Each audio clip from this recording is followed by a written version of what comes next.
Isaiah Castilleja, Metropolitan State University, strength and conditioning coach. Mike Johnson from Oregon State University, strength conditioning coach for gymnastics, track and field, women's rowing, and wrestling. He also serves as the head practicum internship development coordinator. Brett Miguez, previously the director of strength conditioning at Abilene Christian University. And master strength conditioning coach Karen Worth, University of Florida, strength and conditioning coach for lacrosse, soccer, and gymnastics. Thank you for being here. Thank you. All right, before we get started, we got a few bits of information that we need to go over. Hello? Advance, please. Oh, there we go. All right. To begin with, if you weren't here for the introductions this morning, Dr. Chuck Stiggins mentioned that starting on the new continuing education cycle, there will be a health and safety quiz that strength conditioning coaches will need to pass in that 3-year period of time. We have a bank of questions regards to concussions, cardiovascular disease, respiratory, exertional rhabdomyolysis, exertional heat illness, sickle cell anemia, and emergency action plan. The quiz will be 30 questions. You need to pass it within 80%.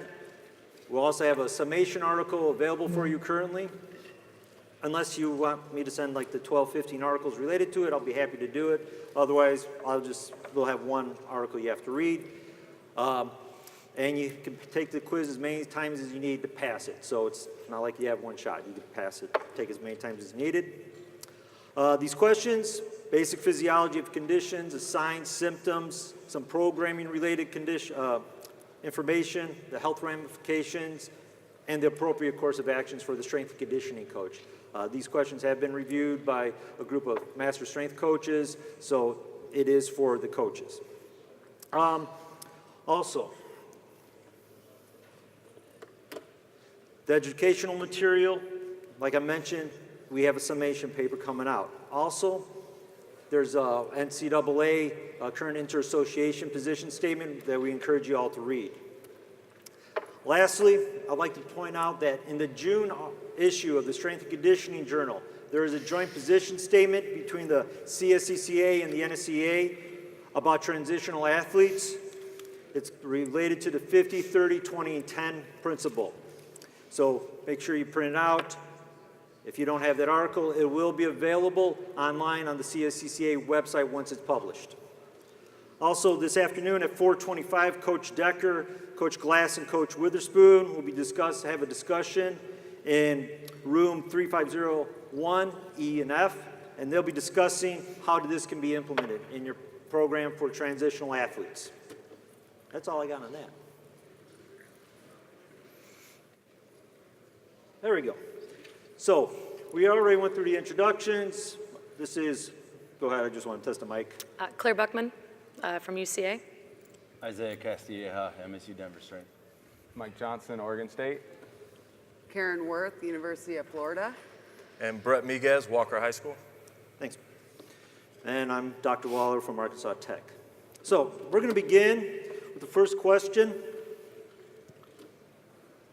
So, first question is, what is part of your initial health screening for all your athletes that are coming in prior to the start of your academic year? So, Brett, we'll start with you, if you have something on that. What have you done? Right now, I just took a high school job, so it's going to be a little bit different in college for me. So I'm still, to be honest, trying to work through that. I sat down with we don't necessarily have a full-time athletic trainer. We have someone that comes in the afternoon and helps out. So for me, I'm just trying to honestly get a read for what our kids are at, sickle cell kids, just trying to get the background on them. I've asked our head football coach to kind of give them a piece of paper to ask about some injury histories or medical issues that they've had, so I can really start to begin to put together a process. One, to see what kind of kids we've had. I know we don't have any sickle cell. I've got a diabetic kid, so just trying to make sure our coaches are trained up on how to take care of that stuff. So with my transition, I just took the job 2 days ago. I'm still trying to figure out exactly what to do in high school because it's going to be different than college. Great. Coach Worth? Yeah, we do a full health history questionnaire and functional movement screen with PTs at UF and Shands Hospital Orthopedic Center and the Sports Medical Institute. Also, we do an EKG, echo, lab work, drug testing, nutritional evaluation. We have a primary care doctor evaluation, and we have an orthopedic doctor evaluation.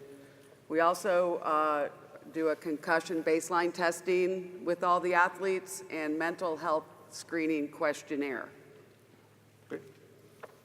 Some of the similar things that she was just saying. So we have our EKG and our cardiac health history exam that our ATs do.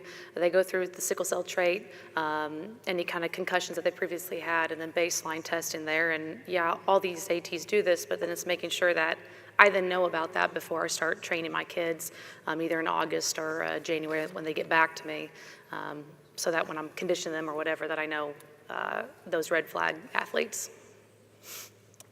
And we're all in the same boat. We'll do sickle cell trait, EKG, echo, concussion based, and I'll give a shout out to our athletic training staff and our team doctors because they're running this and they hold it down a tight ship, and essentially they handle all this medical testing and also if we have any transfer students coming in, previous injury history and everything. So essentially by the time they're cleared and ready to go with me, I have a full understanding, at least medically, where they're standing, but as far, and including the big jump in concussion and mental health and all of our athletes. But as far as health screening, that's about what we have. You have anything different, Mike? It depends if you're a freshman transfer or incoming or just a returner. All of our freshman transfer athletes do a full physical, EKG, full health history with the doctor. Football and basketball all get echoes.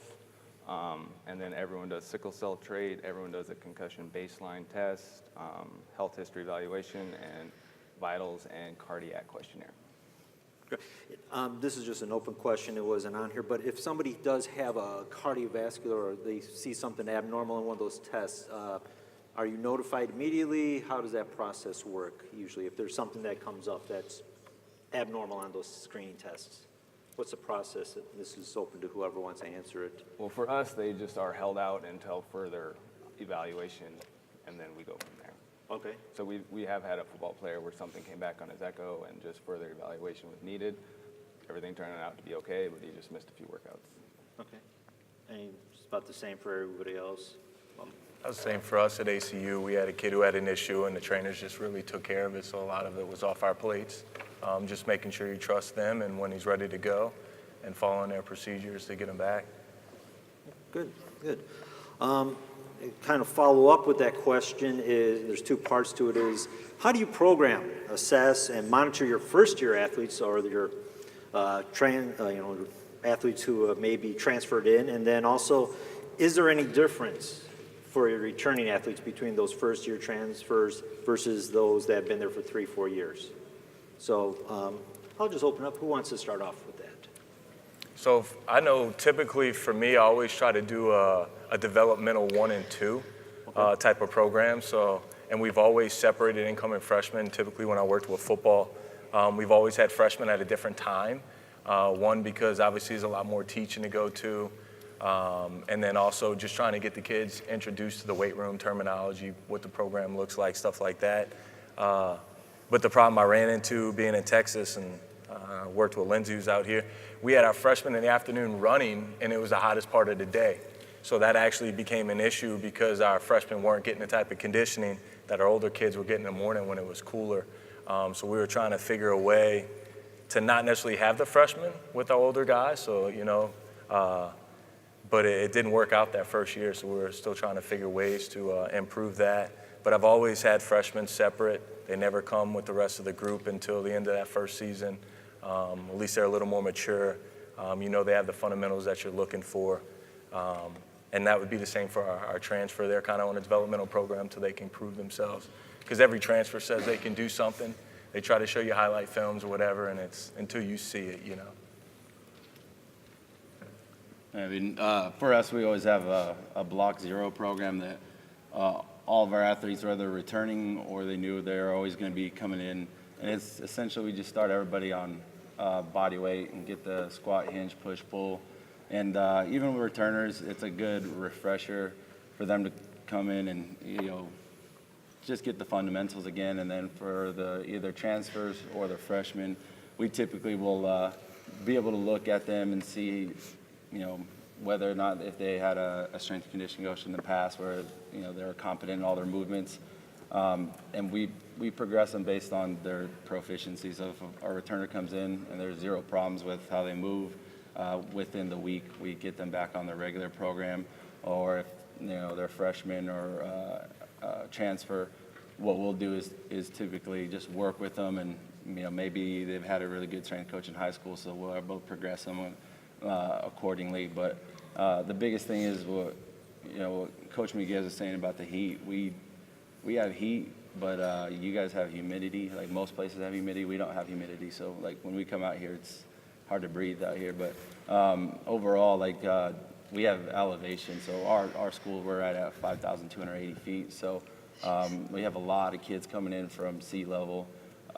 And our biggest thing is to take that into account, especially with our block zero. It's not just resistance training, it's the energy system development. And whatever we do, we want to make sure we take into account, we try to give them a week to 2 weeks to fully get used to the air, even since the partial pressure is a little lighter. It might seem thinner, but it's a realistic thing we have to look into. And our Block Zero program is meant for everybody, and then we graduate them accordingly. With our incoming freshmen, we have the BEST or Bridge program. I think a lot of places have this, where we have about a month to teach them what they need to know before they get thrown in with the rest of the team. And during this time, I really focus on technique in the weight room, teaching mechanics of everything, and then making conditioning a priority with a methodical approach so they can get through fall camp or whatever it is. Claire, do you have anything? Yeah. So for football, at least with the conditioning side of things, we keep the freshmen and the returners separate. The freshmen's conditioning, while they're maybe doing the same drills, there's a little more rest between their reps and sets and a few less reps to start with, and that's for all of June and July that they're a little separated there. And then as far as the Olympic sports that I oversee, there's always a 3-week acclimation period, either January or August when they're coming in. It's, yes, you have these newcomers, but you also have your athletes that hopefully they've been doing their summer program or their over winter break program, but unfortunately that's not the reality all the time. So there's already that acclimation period to kind of get those movements back. And while my returners may be on a percentage base at that point, my newbies will be set a weight that is a lot safer and maybe boring for them to start at, but that way I see how they're moving first, then after that 3-week period, then we'll start challenging them after I've seen kind of how they can get through those things. Good. Coach Worth? Yeah. All the athletes come in with a different training experience, whether they're freshmen or a transfer. It's our job to assess them the whole first week that they're there. They're not going to do the same workload as a returner. And for the first month, when we get freshmen, they'll definitely be in a different lifting group because we can't get the same amount of volume when you're teaching how to lift. But after about a month, they start to integrate with the older players, and we can start training them more as a team. But it usually takes about a month for them to figure out what we're doing. Great. Moving on to the next question, and Coach Worth, will start off with you on this one, is how do you prevent exertional rhabdomyolysis? Have you had any experiences with that with athletes? And if you had athletes, returning from that, how did you address the programming? So if you could address that, that'd be great. Yeah, this is like a major topic because it happens too frequently, and we haven't had a case in any of the teams that I've worked with, but I think knowledge of each athlete's medical history and the medications that they take is huge. We deal with humidities and a lot of heat, so if an athlete's taking certain medication that severely will dehydrate them on top of already the external conditions that we have, that's going to be trouble. We promote regular hydration and proper nutrition. We have a whole nutrition department that helps us out with hydration, supplementation, as well as hydration testing. And then we communicate the workload, the exercise duration and intensity, not only with coaches, but with our athletic training staff. So we're not all doing the same thing, and we're periodizing how we train the athletes for safety. We plan regular breaks during training and competition. And I mean, again, I can't stress proper periodization between all the training that they do with strength and conditioning and with sport coaches. As far as getting athletes back, that's completely under a doctor's control, and then that will turn into working with the athletic trainers. And then when they're finally ready to come back to us, they're going to be on a different schedule as far as training, where they're only going to do a certain amount of reps of whatever we're doing instead of the entire training session. So, and the trainer would definitely watch that person much closer than anybody else. Great, great. Anybody over here? Yeah, so what we do is during any transitional period, so after winter break, after the season's over, we have to submit our workout to our director, and he has to make sure the work to rest ratios are sufficient for that team. Loads, volume must be reduced, and that's a good way to monitor and make sure we're all on the same page and nothing gets missed during those periods, because those are the most dangerous periods. You know, January, middle of summer, all those type of things when people are coming back after the season, and that's also the time where you can get pressure from coaches to set the tone, set the culture. We're really wanting to push them hard, and that's just not the right time, and that's how you end up with not so good things. Isaiah, Claire, you got anything to add to that? I think it's just important to think about, okay, if they're coming out of break, either 2, 3, 4 months break, realistically, what have they been doing just the past couple of weeks? And then if you're coming in that first week, you can't get them into shape in a day or in a week, and you gotta be patient with the process. And it's just, like I said, being realistic with that load, that increase in load that you're going from them being off that week to that week of them coming in. And can't stress patience enough. It's hard for us to do, and yeah, like you were saying, we might get pressure from our sport coaches, but it's having a very real conversation with them about it's not worth all these bad things that could happen if we push too much too soon. Yeah, and we definitely play it safe because we have 16 teams. I have 2 assistants, and much like a lot of coaches here in the room, we're outnumbered vastly. So our biggest thing is we cannot control all the athletes individially. So it all goes back down to the block zero. So as soon as they come back in, we're always going to go right back to block zero, even if they're doing really well, and they'll graduate out of that program.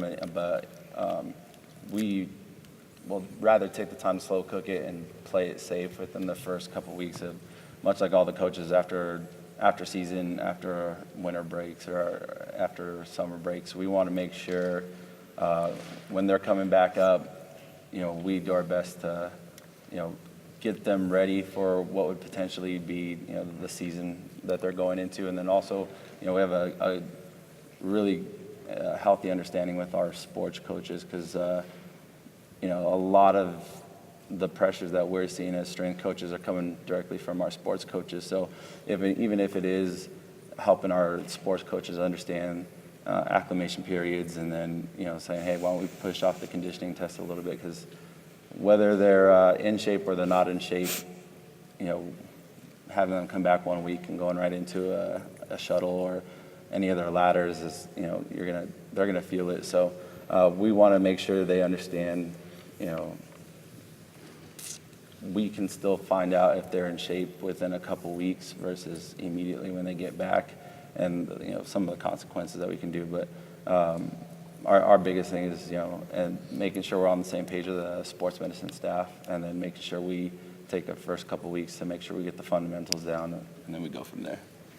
I didn't forget about you, Brett. So apparently I'm unfortunately the only guy on this panel that's dealt with rhabdo. I've actually had a student athlete get rhabdo. Surprisingly, it was a kicker. And I was at a small Division II school, South Dakota School of Mines. It was our summer program. The kicker was just an overdoer. His dad would sleep in his dorm room in every game. Like, it was just like, it was probably the most fanatic athlete I've ever worked with on kicking. So I got a call over the summer. I worked at Air Force Academy, so I've taken a program there and I've transferred it and adapted it to where I've been at, and I've seen the program work. I've seen kids be healthy on it. So I trusted the program, and I got a phone call, the kid's father. Hey, I just want to let you know, such and such is in the hospital. If you can give him a call, he's really upset. He's done everything, your whole workout program, everything you've asked. So I was obviously worried. So as soon as I call the kid, trying to ask, hey, what's going on? What happened? He proceeds to tell me he manipulated the workout program. He never took a day off. It was a 4-day split with 3 days off. He decided to make it a 7-day program. So he just kept repeating his days. And instead of taking off days, he would repeat the day, but then go in the afternoon and kick. So then I'm talking to a little bit more. He wasn't properly hydrated. He was a gluten-free athlete as well, so he had a lot of caloric issues. So when I really started connecting the dots, I realized it wasn't necessarily the program that I gave him.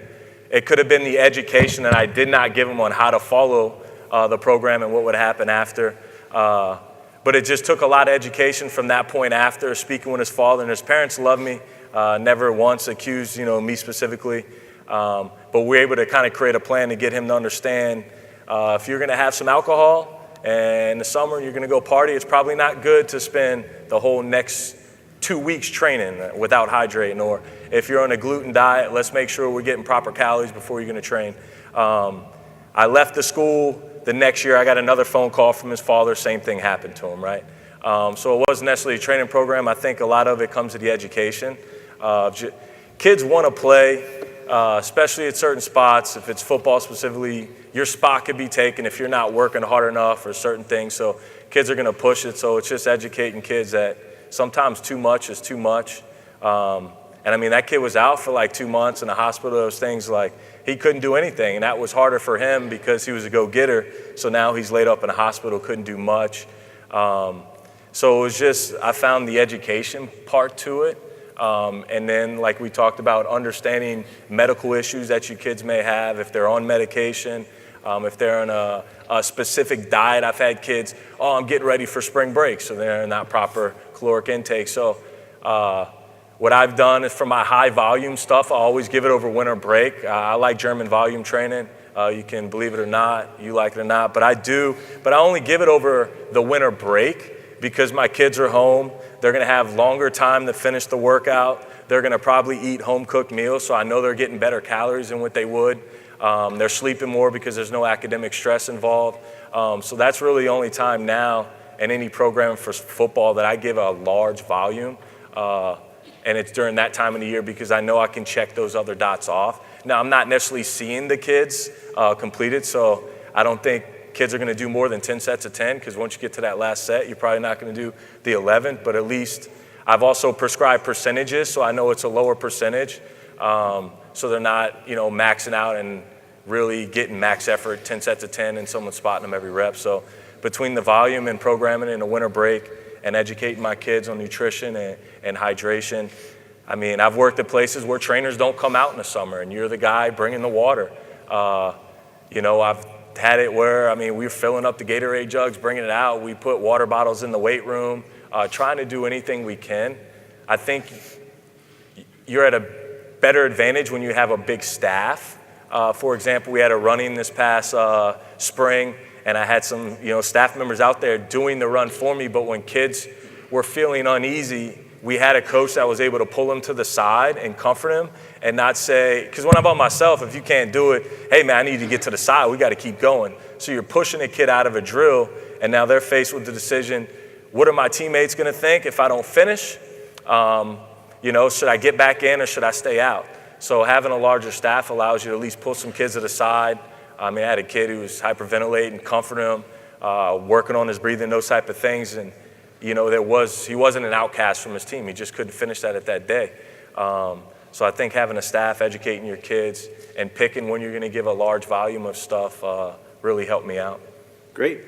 Moving on, I know this is very appropriate for Claire and Coach Worth here, is do you have a different approach for programming when you have athletes return from an exertional heat illness? I know Arkansas, we get a little hot and humid down there, so Claire, I'll let you answer, start off with that.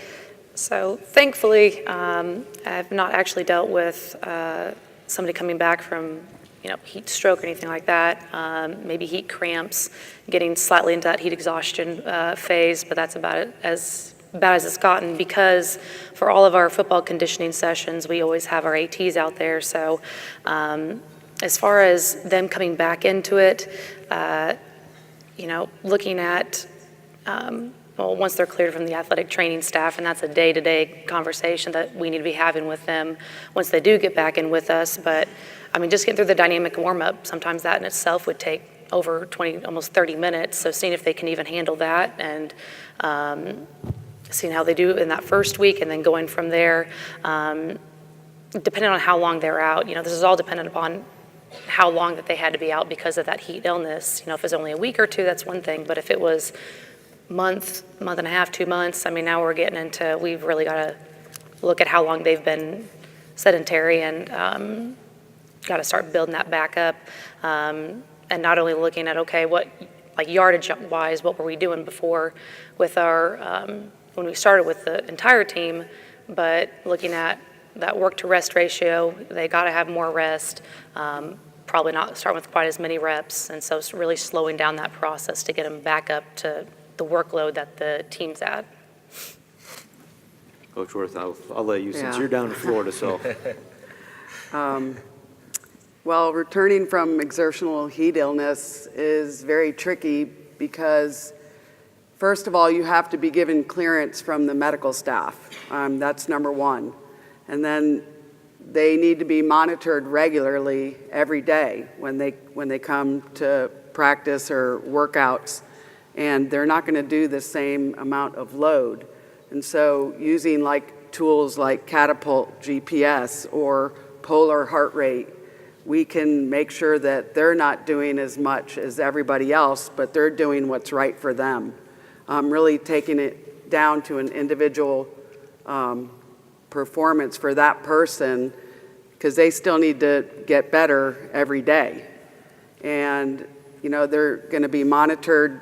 They're going to get hydration tested every day, and they're going to have extra nutritional support, and we want to make sure that they're sleeping a lot. So just really protecting that athlete's well-being, and eventually, hopefully getting them back to where they need to be is what the rest of the team is doing.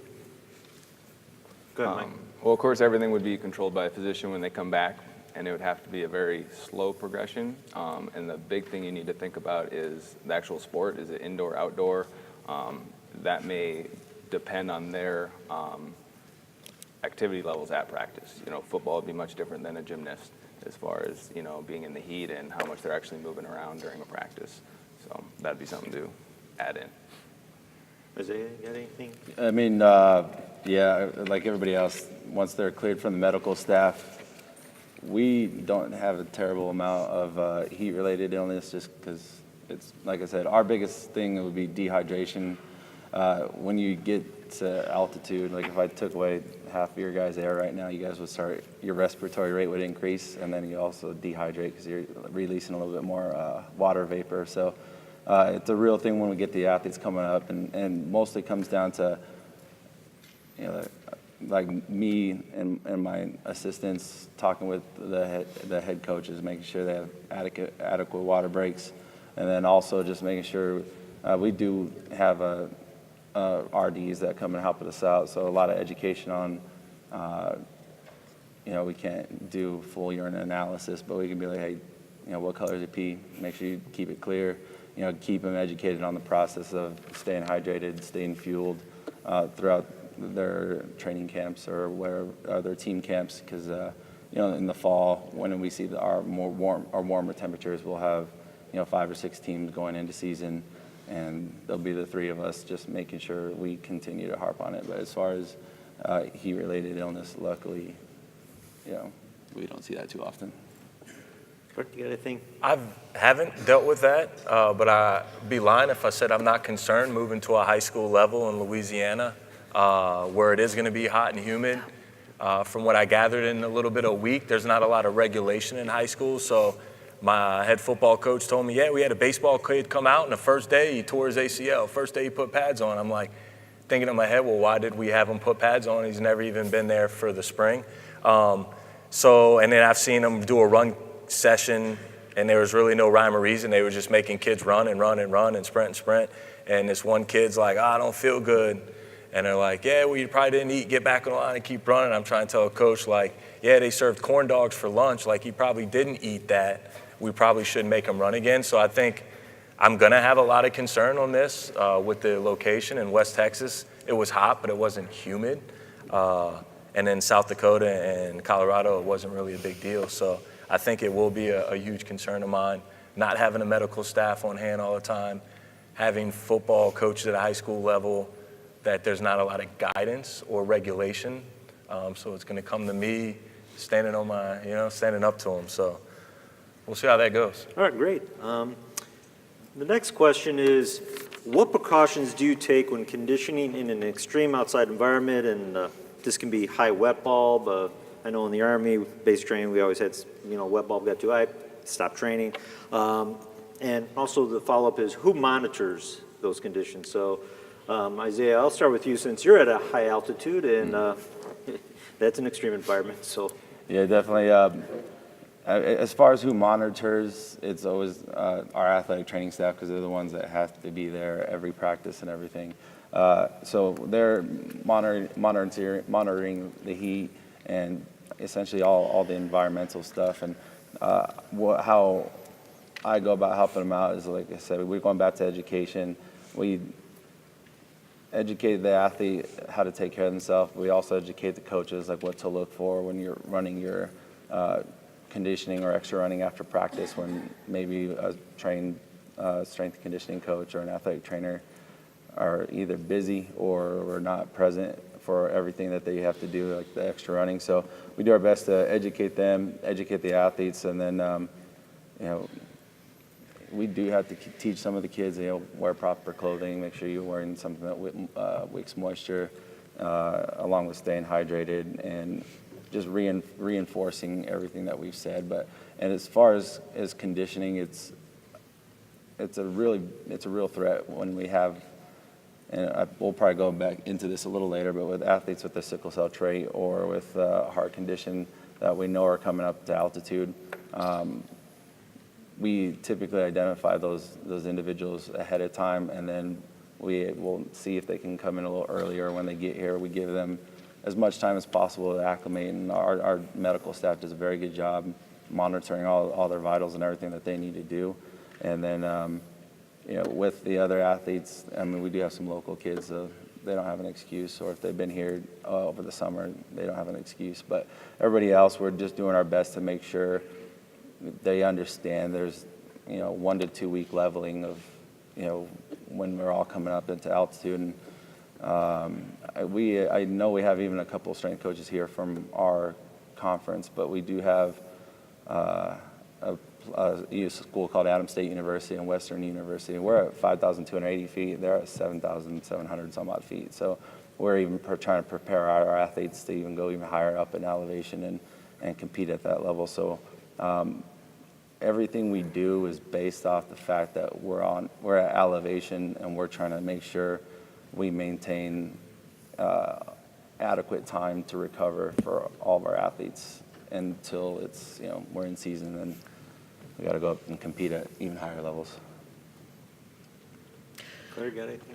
Yeah, so or football, like I kind of said before, are blessed to have our ATs out there for all those sessions, but the Olympic sports that I am in charge of their conditioning, generally those ATs aren't able to be on the field or wherever I'm at, conditioning them if we're outside. So it's making sure that I have my phone on me. I don't like doing that during sessions, but it's so that if I need to call 911, I don't have to leave my athletes to go do that. So it's making sure that I have that phone on me. I also have lightning alerts on that in case there's any kind of weather that I have to get them off the field. It's also notifying the athletic training staff that, hey, I'm going to have these kids out here at this time, so that, if that wet bulb temp is not appropriate for us to be out there, then they can let me know that they can also get water out there. At any of our locations that we would be training outside, there's an AED there. There's water. It may not be cold, but there's water at least there. But that's why we like to tell the AT, so we can have nice cold water. Yeah, as far as precautions for when we don't have those ATs right there with us, that's generally what we'll do for that. Coach Worthy? Yeah. At Florida, we have a heat illness plan, and all the facilities have to follow it. They have to have water on site and Gatorade on site. We also have some electrolytes called Gator Lights, and the trainer will have that as well. We have ice, some Gatorade chews and primes, which are really, really good. And then in close proximity, so like the training room at that site's going to have a rectal thermometer. They'll have ice towels, an ice bath. We like to have one out at the field, a tub filled with ice and water, but also we have cold tanks inside the training rooms. We need air-conditioned buildings to cool people down if needed. And we also have transportation like a John Deere tractor to take people quickly out of the heat. And then we also have regular hydration. I touched on this from our nutrition department. We'll come out to the site and do regular hydration testing with especially our outdoor sports. Yeah, so for conditioning or games, we had a kid, he was transferred from Texas. We're going down to play at Nichols, we're at Abilene, and I had a hydration protocol, which starting on Wednesday, I would cut up half a banana and give a pickle chunk. Every kid would come and it would be in their locker. So Wednesday, Thursday, Friday, leading up to the game for sodium, potassium. They'd get liquid IVs the night before the game, the day of the game, based on our head coach. And this kid just didn't want to do that stuff because he's from Texas. He'd be fine. We went down to Nichols. First possession of the game, he was out dehydrated. He couldn't play another snap for us. So after that, he ate every pickle and every banana that I had in his locker. But besides that, I don't know why, I always just weigh my kids in and weigh them out, no matter what sport. And their goal is they have to be back to that weight. Women's basketball found it was 15 gulps equals almost half a pound. So they knew if they stepped on a scale and they were off, they walked straight to the water fountain. They had to drink. We never got a breakdown or a prayer that day until everybody was back to their weight, which I felt was pretty good. Obviously, everyone monitors the urine. That was something. In South Dakota, we didn't have trainers. I haven't had the luxury of having trainers at all my training stuff. I probably had no trainers more than I've had any trainers. So I've had to be extra precautious. But when I was in South Dakota, I had some of our kids bring old horse troughs, trash cans, so they could get in the ice right after. And that was literally me putting the ice in and filling up the water because it needed to be done. We just didn't have the staff around to do it. So I think tracking, monitoring the urine, the body weight, that away. And if you got to do it yourself, do it yourself. But it's super important. And I just played a precaution. I never wanted the kid to get hurt, and it would ruin my career or their life. So I just played it safe as much as I could. And that's just what it was. And, we didn't have the money to give a bunch of Gatorade. And when I did the math on Gatorade and the amount of sugar that I was giving a kid, I found when we did the math on sodium potassium, it was one pickle chunk and half a banana was about the same. So it was a cheaper way for me to do it because bananas were cheap, pickles were cheap. And if the kids didn't want pickles, I just gave them pretzels. And then I was made fun of a lot, but I was literally like the buffet at halftime. I mean, we had peanut butter and jellies, every kind of cereal you could think, Chex Mix, gummy bears, like everything, just to make sure kids were eating. And certain kids wanted certain snacks, so I made sure to buy them. And I mean, my coach would just make fun of me because all you would hear is bananas, cereal, just walking around, giving kids stuff. I'm on the sideline with a big jar of pickles. DBs wanted the pickle juice. You know, there's certain things that I just had to make sure I did. I wasn't a get-back guy. I was like a nutritionist on the sideline of all games. And, I mean, no kids were getting hurt, and it was worth my time doing it. Got anything else, Mike? Yeah, so everything that everyone said, we do the same thing with, extreme heat or cold. But the one thing we have to worry about where we live is smoke. So there's always forest fires, and the air quality index is something that we have to monitor. So the athletic trainers will text us what it is. You can Google it now and see what it is in your area. But if it's 150 or under, we're good. If it's over, then we need to stay inside. However, if somebody has asthma or they have some sort of respiratory illness or they're sensitive, then they may not be able to go outside if it's over 100, but that's the only difference. So the next question this is open to the entire panel here, is have you had any athletes with sickle cell trait or a cardiovascular condition, and how did this influence your conditioning or your programming and your coaching overall? So this is open to whoever wants to take this. I can take this one. Go ahead. So the first thing is, especially if you're with football where you have multiple coaches helping you out, the big thing is those coaches need to know who they are. So with our conditioning, program for that day or exercises, that everyone would have a sheet, warm up, exercises, but at the top of that sheet, we would always have the names of the athletes that have the sickle cell trait. So if they are struggling, those are the kids you don't keep pushing. You just get the help they need right away. So having everyone on the same page is the first step, that they know what's going on in that. Anybody else want to add to that, or does that kind of summarize everybody's aspect? Okay. I can add something. Sure. I've never had an athlete like this, but I know over the years at Florida, we've had several in football, and I know that the guys like to monitor them with their own, heart rate straps, just so they can check on them periodically throughout runs or whatever they're doing, agilities. I just think giving extra precaution, we can, minimize any serious issues, being proactive. Okay. The next question is, how do you adjust your training for athletes with a respiratory condition? Some of you mentioned, I think Coach Johnson, you mentioned asthmatics. How do you work with asthmatics, or if they have some other COPD? I'll open it up. Whoever wants to take this one. Again, know who they are. I always make sure they have their inhaler with them. And as far as programming goes, if we're going to do tempo runs and they are struggling, I might have them go down with the team, rest there, the team comes back, and then they meet up with the team. So they may, they'll do the same amount of work potentially, but it might be spread over a little more time, give them a little more rest to recover. I've worked with a few. They always, like you said, Coach, they have their inhaler. Honestly, maybe it might be wrong, but I never really treated them any different than our other athletes. I just made sure there was a conversation of them knowing, I trust you. If you need to step out from something, do so.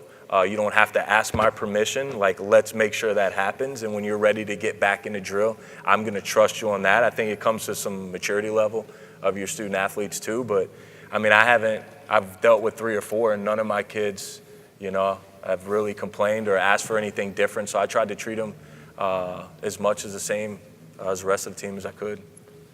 Great. Moving on to, this is probably sometimes my students don't like this topic, but do you have any specific training for athletes in sports with a high concussion risk? And do you have a program approach for athletes returning from a concussion? So, Isaiah, do you want to take that one? Yeah, sure. I mean, surprisingly or not surprisingly, depending on how you look at it, our highest concussion rates in our soccer teams, and they're taking some pretty good forces with headers, and I guess it kind of goes down to how our coaches are teaching how to head a ball. But our biggest thing is we want to teach our athletes how to control and stabilize their neck, especially in the sports where you don't have a helmet and shoulder pads, because they just don't. They kind of take it for granted. So our biggest thing is we do a lot a neck stabilization and strengthening with our soccer teams. And some of our women's soccer teams tend to laugh at it because they think they're gonna get big traps and everything. But overall, the big thing is just letting them know that we can, help stabilize the neck and make them ready for a few things. And another thing is we had a big concussion rate with our women's basketball team, and it's just because our girls didn't know how to fall. Like, they'd go up for a rebound and then they'd fall, and to me it always seemed like they just led with their head. So we even had our volleyball coach come in, because look at our volleyball team, one thing they never do is when they fall, they always just roll out of it and get right back up. So we had our volleyball coach come in and teach them, like, if you were to fall, like, it doesn't have to be a full volleyball roll, but here's some things to protect yourself from whiplash and getting your head jarred up. And then as far as return to play, our athletic trainers, they're on a strict protocol with our athletic training and medical staff. So essentially, is with if they get a concussion, they're with them, and it depends on how long the concussion lasts. If they get cleared within a week to 10 days, we typically work them back in to where they were. Now, we had some concussions that last a little longer, and if they're approaching a couple weeks, even longer, then we'll bring them back and then start them on, like I always say, we'd start them on our block 0 and progress them, because we just don't want the likelihood of re-injury to happen because they just got cleared and we go 0 to 100. So. Anybody else want to add to that? Yeah, I'll add to that. So like he was talking about, when you have those, I work with a lot of the women's sports on campus. Surprisingly, track and field was our highest concussed non-contact sport because water bottles fall on their head. But you can't do anything against that. But as far as for my women's sports and also football, we just make sure to work all the different planes, angles that the neck might have to take those forces from. And by the end of the week, we've made sure that all those angles are basically hit within the session. And then as far as return to play and return into the weight room, so with concussions, because of the weight room and how the pressures build up in the body from lifting, getting back in the weight room is like the last thing that they need to get back into doing. So, some concussions you may only be out for a week or two. I've had the worst concussion one of my athletes has had was I think she was out for 2 or 3 months, but her concussion caused seizures and a lot of other real bad stuff. But it's looking at, how long were they out, and then when they get back into the weight room, take them through the dynamic warm-up. Can they even handle that without those symptoms? And, the ATs do handle that return to play, but they're not doing a whole lot of resistance training with them. They get back to that with us. So it's knowing that with that return to play, they haven't done a whole lot of resistance. So it's still taking it very slow and almost looking at it as, one of the other exertional illnesses that they're coming back from, especially if they've been out for a while, and keeping an eye on them as they get back into that. Yeah, I've worked, I worked with boxing before, collegiate boxing team, so obviously concussions are big in football. I think for me, I don't know if you guys remember, I was watching Olympics or I was World Cup a while back, and literally a guy was knocked out cold on the field, got dragged to the side, he got back up, he went back in the game, was knocked out again and went back in. And that was the first time I really started to ask myself, should we be doing this? Because that's what that's the mantra in football, it was a stinger or something like that, get back in the game. And then I was at the Air Force Academy working with their boxing team, and obviously being government property, you got to keep kids healthy, but that is a violent sport. And just the amount of, work or exercise that we put in for neck training was very important there. And I've seen a kid get knocked out cold in the ring. I had a kid get knocked out. He didn't even know he was knocked out. He wound up winning the fight. And we were in the ER in Reno at 4 a.m. because he was seeing stars and had a headache and didn't even know who we were. So I've seen it happen right then and be delayed. And it's a scary thing. I just train neck a lot. There's a YouTube video, I don't know the guy's name, but he was a coach from Wofford, and he had a really cool neck video out with some bands and different stuff. So, working with football and boxing and just fighting sports, I just think you should be training neck all the time, even if it's a face pull or a shrug or something very minute. For me, it's just neck, ankle, core is always going to be something I'm going to put in a workout, no matter really what sport. I've had concussions in basketball. I've seen it in volleyball. So for me, I just take the precaution of training the neck as much as I can. Coach Johnson? Just train the neck to help them absorb the forces. Every concussion's case-by-case basis, and return to play is contingent on their concussion baseline testing. Coach Worth, anything else? Yeah, I think training neck is great, but it's not going to prevent concussions. Just like he said, it's all individual. But I do think it's helps injury risk reduction for the head. Good.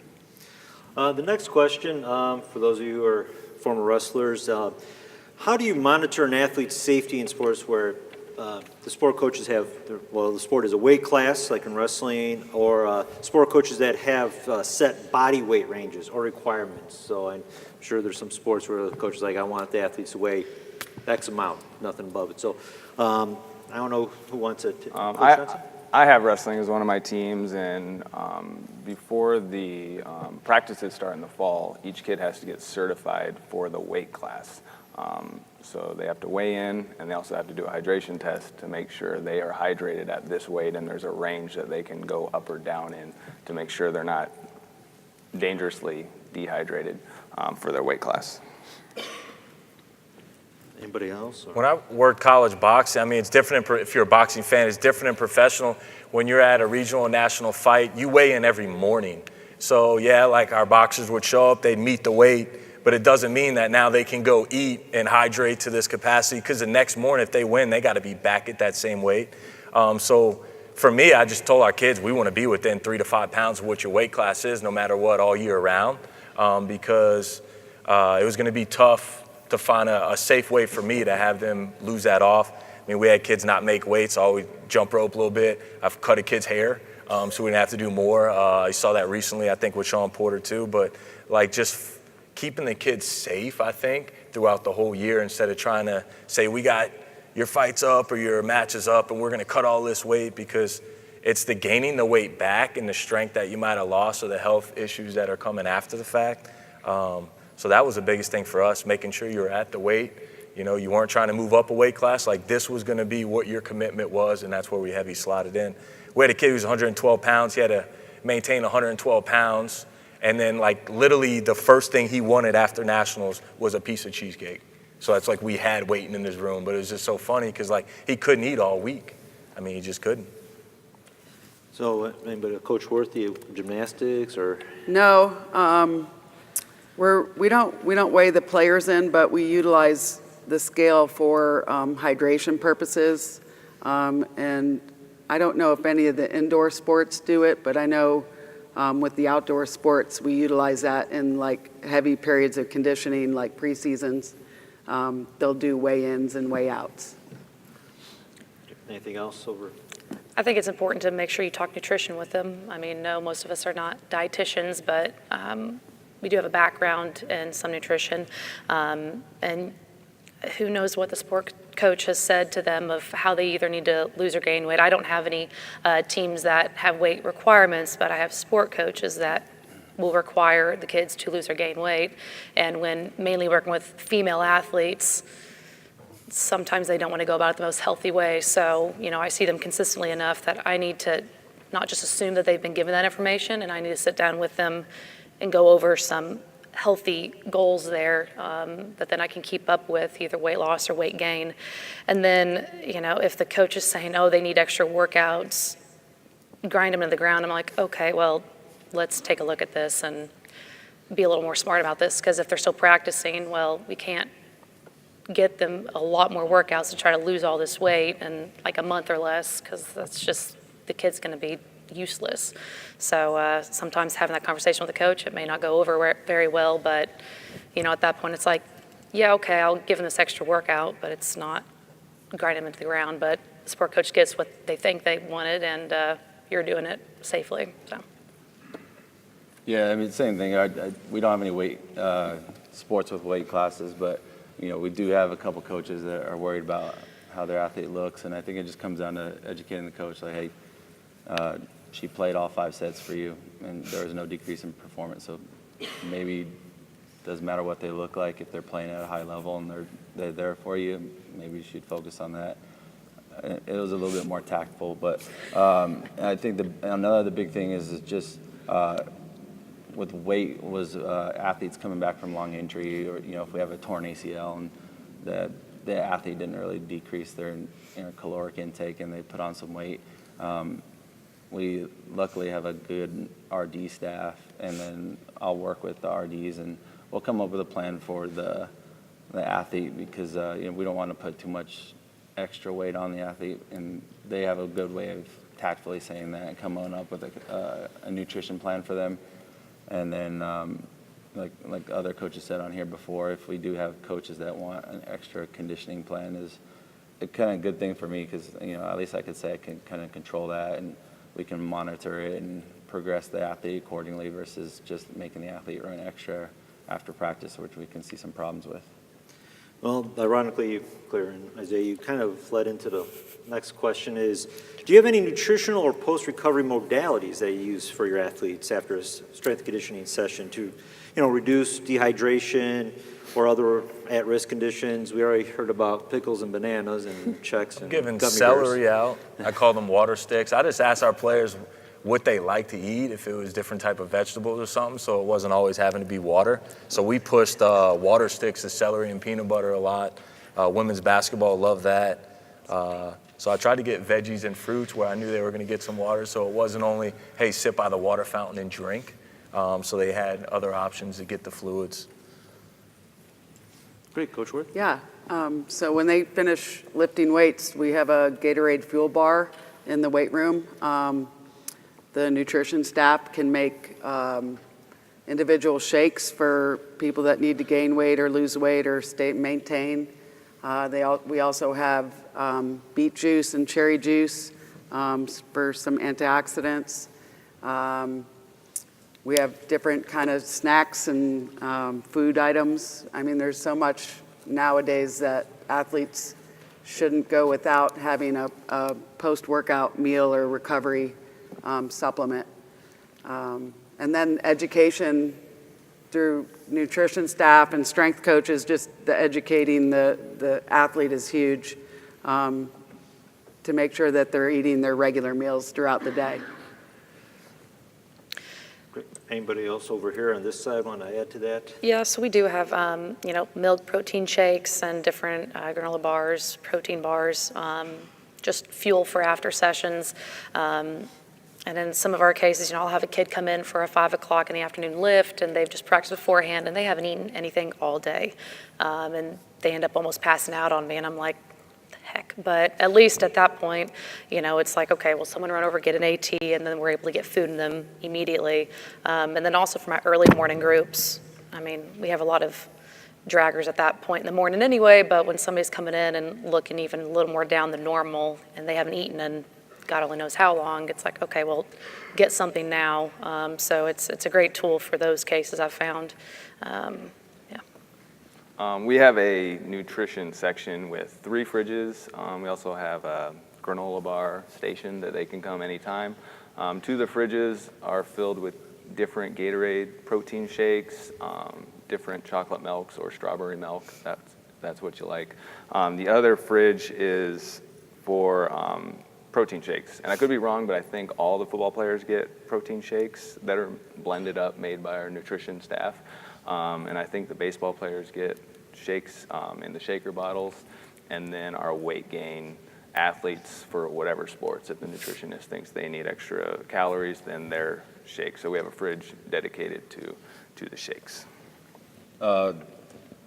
We might have RDs, but we don't have anything. So it came down to like our nutrition, post-workout nutrition would fall on the strength staff and our budget, and considering we don't have much of a budget, we got really creative with working with our head coaches, inform them like, hey, we can get you to Costco and find a way to get some granola bars and stuff on the cheap, and then you can give it to your athletes post-workout, because we just don't have the money to fund like even a bar or anything per athlete. So we work a lot with that. And then, I know a lot of other strength coaches in our conference and in our area, they've done a lot of efforts to find ways, we can get some 5-pound bags of protein to either to the player and sell it to them at cost, or to the coach could buy it.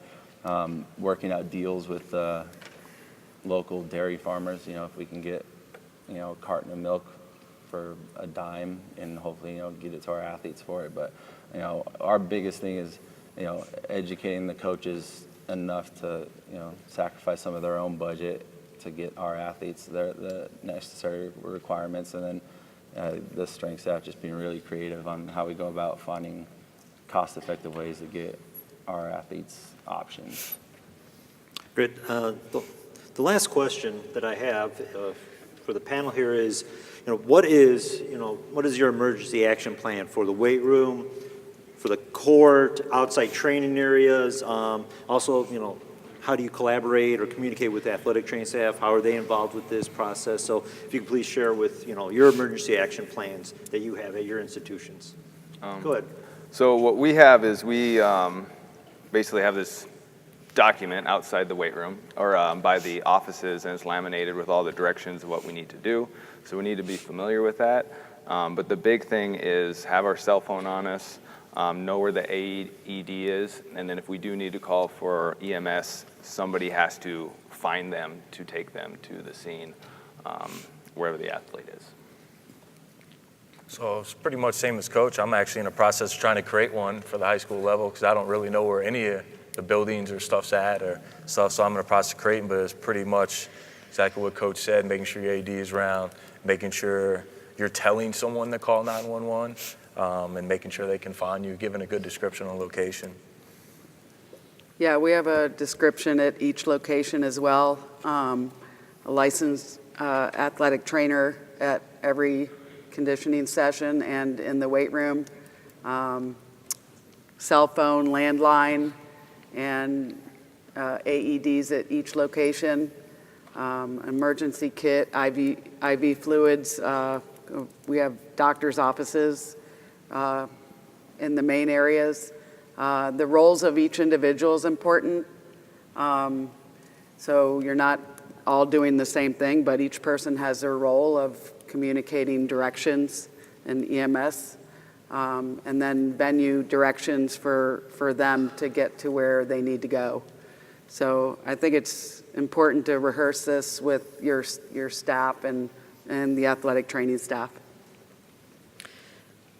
So yeah, we at our school we go over it each year with our head athletic trainer so that we know.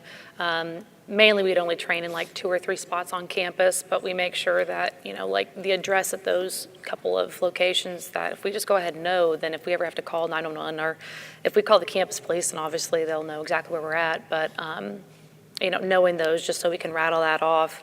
Like they've said that you got to designate people to, okay, you need to go get the AED, you need to go make sure flag down EMS when they get here. But our athletic training staff has actually said, call 911 or call PD first. They'll get a hold of us, but call them. And, like they've all said, knowing your role. So like realizing there's going to be some times that the ATs and my head coach will be there. There's sometimes that it's just me there. So it's knowing how those roles switch whenever you're in those different situations and rehearsing that. Yeah, and it's all fun and games until you actually have to use one. And I've had to use our emergency action plan, and it's terrifying. So I've always had a healthy respect for any emergency action plan that we've had. And luckily for us, our facilities are only 3 years old. So when we rebuilt our athletic compound, like we were able to fully have a say in where it is. And luckily enough, in our weight room, we open the door, and right on the wall right next to it's the little blue light that you push, the red button that'll get a hold of emergency dispatch. And then we also have an AED like right in the weight room. And then we have connecting double doors to our athletic training department, and we have 3 AEDs in there. So it's one thing to actually like know where it's at, but then every year we go through it and we practice different situations, and we'll go through how to use an AED, and it's something that's always in your subconscious until you actually have to use it, and then you get a really good healthy dose. So, and like much like everybody else, we have it posted everywhere in the weight room and how to go through it. And my interns are sitting here, but as part of your assignment, you're going to go through an emergency action plan, and you're going to see how well you paid attention. But overall, like, it's just important to always know what to do and how to go about it when it's a very, very stressful situation. Well, great. We have about 2 minutes, so does anybody have any questions for our panel? Please, raise your hand, yell if you have anything specific you want to ask them. This is your time. It's hard for me to see if anybody. If not, they'll be around to answer any questions. I'll be around. And please, next year, thank you for attending. Next year's 20th anniversary of the CSCCA. It's in Orlando. Happiest place on earth. Go to Disney World. So, thank you for your time and have a great day.